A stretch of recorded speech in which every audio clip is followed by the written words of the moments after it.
যিশু বাপ্তিস্ম নেওয়ার পরে পবিত্র শক্তির দ্বারা পরিচালিত হয়ে প্রান্তরে যান।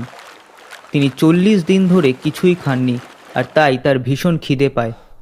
তখন দিয়াবল যিশুকে প্রলোভন দেখানোর জন্য তার কাছে আসে এবং বলে, তুমি যদি সত্যি ঈশ্বরের পুত্র হও তাহলে এই পাথরগুলোকে বলো যেন এগুলো রুটি হয়ে যায়।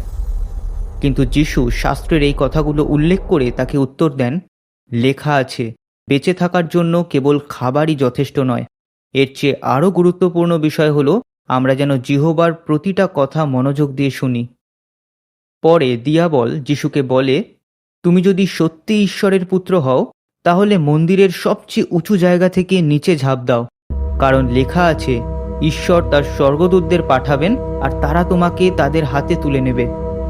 কিন্তু যিশু আবারও শাস্ত্রের কথাগুলো উল্লেখ করে তাকে বলেন, লেখা আছে, তুমি তোমার ঈশ্বর জিহোবাকে পরীক্ষা করবে না।